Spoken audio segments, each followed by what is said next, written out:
we currently get around 80% of the beverage containers that are sold in the market come back as to be recycled.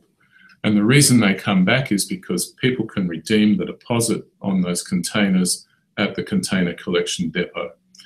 So there is an incentive in the system to get people to do the right thing. So what was happening here, very similar to Cyprus, we moved from a beverage system which was based on refillable containers to one which was on throwaway containers. So we moved from glass bottles which could be easily washed and refilled by the brewers and by the soft drink companies, and they would pay to get them back.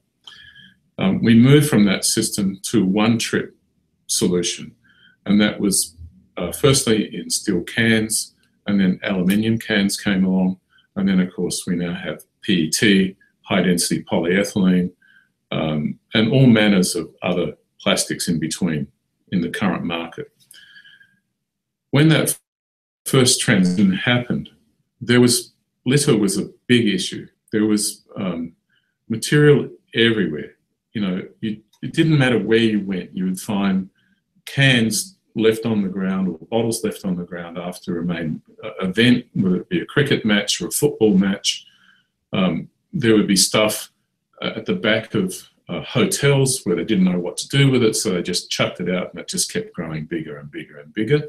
There was a strong environmental movement at the time which kind of moved from the end of the Vietnam War into environmental issues with students. And although I wasn't one of them, at that time they protested on the steps of Parliament House. They put all these cans on the steps. And the politicians at the time decided that they probably needed to do something about it.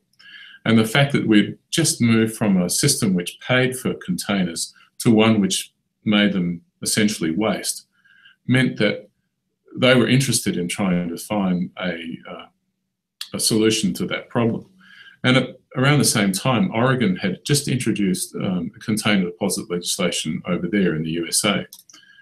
And so they took the Oregon example, if you like, and they applied it here. And they sat around and worked out how they could get it to work in the South Australian environment.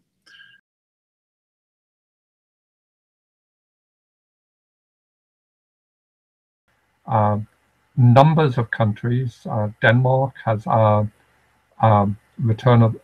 deposit refund system to encourage refillable bottles, and that largely stands in place of producer responsibility in Denmark. So it is, if you like, a form of producer responsibility, but in a rather more prescriptive way. It tells you how to do it, rather than just giving you targets to meet. So, you know, there are different ways of doing it, and you need a system that is going to work in your location. But often voluntary schemes need to be backed up by at least the threat of, you know, if you don't do it, then we're going to force you to do it. So you might as well do something that voluntarily, that is going to be easier for you than to wait for us to impose something that's going to cost you more.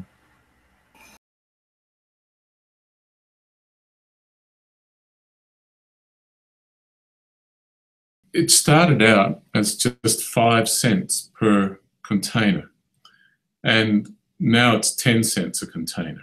It started out in 1977 at 5 cents, and in 2009, we changed it to 10 cents.